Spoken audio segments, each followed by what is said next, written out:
Good morning, everybody. My name is John Perdiculius, and we'd like to begin by having Richard Markham from Polymer Ohio give us a little intro into what they're doing to help industry in the Ohio area. Rich, can you take it from here? Thank you, John. We really appreciate those of you who joined us.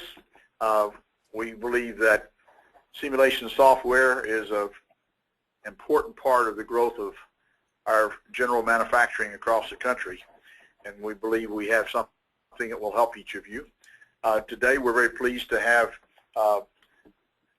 John Perdiculius to tell us about the CompuPlast Virtual Extrusion Laboratory. I want to tell you a little bit about who we are and how we got to where we are very briefly. Our organization here in Westerville, Ohio is Polymer Ohio, and our mission is to help polymer companies grow and create jobs. And we have a number of services. I'm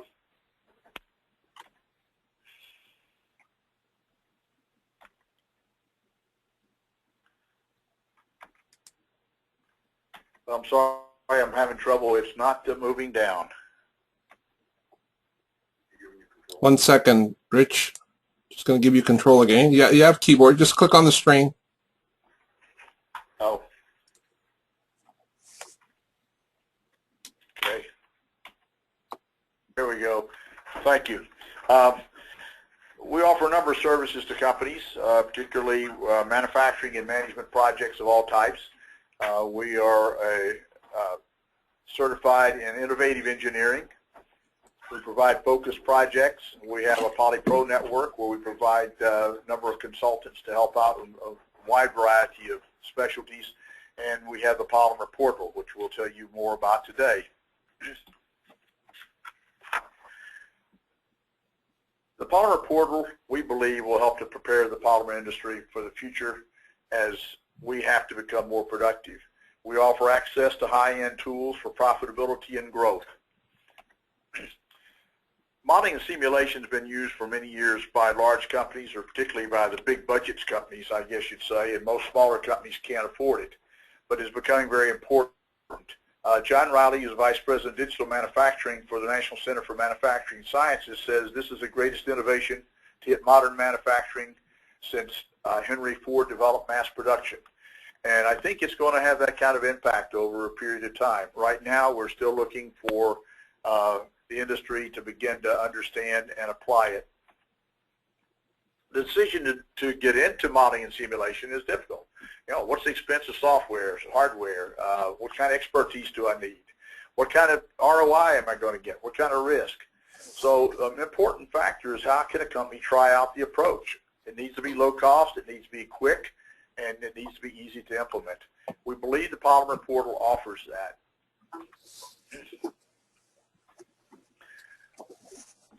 We believe that we are offering to you an easy, low-cost evaluation of the approach, as well as once you decide that you want to go forward, low-cost access to high-end software, training in that software, and support in helping you get up to speed in using the software. This is our portal page. This will be changing towards the end of January. We'll have an all-new look for the portal, a lot more functionality. Right now, it's very easy to get in, sign up, purchase access, and get on. Plus, we have experts in the specific areas like extrusion, injection molding that can help you work through the software. Right now, there are a number of things, and I'll just point out to you the types of things that we have. We have a mold filling analysis. We have twin screw extrusion. We have supply chain needs taken care of with supply chain management. Today you're going to hear about the Virtual Extrusion Laboratory, which addresses single screw extrusion and die design of all types.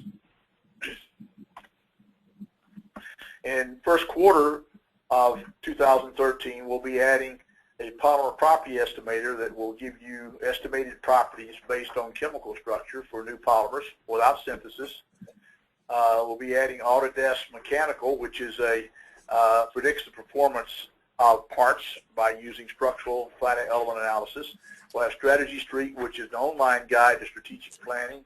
We'll have online operator training through Roots Associates in extrusion, injection molding, all types of things like that. Eventually we'll have ZMEX, which is simulates all types of mixes, even in getting into chemical synthesis and those types of things. The key questions that I think that you'll be asking, and other companies as well, can I afford to apply simulation to my business? And we certainly understand that this cannot be an expensive add-on. What we understand, you must have this as a replacement for less expensive, less efficient processes. So I want to show you today why you need to ask this question: can you afford not to apply simulation? I'll give you a very quick example using Molex. I know you all are interested in extrusion, but just to as an example of simulating injection molding. And there's a company in Ohio here that has been in business for 5 years. They make about 40 molds a year at $58,000. And as you know, usually when you make a mold, you have to have one or two, maybe 3 iterations to get it really right, in which you got to go back and recut the steel or make modifications in it. Those modifications generally cost, for this company, they estimate about $10,000 each. So they're presently using mold filling simulation. So they decide they want to do that. They want to lower the cost by cutting down on at least 1 iteration in the modification processes. They want to have better delivery time and better quality and confidence in what they're doing, so they can increase their business to 60 molds per year instead of 40. Well, this is what will happen with them. They have a startup investment of less than, I'm sorry, I got that, the arrow wrong, less than $2,000. Training is $500. Weeks access to perform the simulation, $800. So you got less than a $2,000 investment. The first time they use it, if they save the $10,000 as they expect with a modification, they'll save $10,000. So immediately have a return on investment. And over the first year, they anticipate that they're going to save $400,000. So you can see that there's a real impact, and it can take place very fast depending on what your processes are and what you're presently doing. So this is our contact information on the portal. Please get a hold of us in any way you want. Go on polymerportal.org, look around, give us a call, and let us go from here. So now I'd like to turn this over to John, who will talk to us about the virtual extrusion laboratory, which I believe is a really, really great addition to anybody's extrusion capabilities.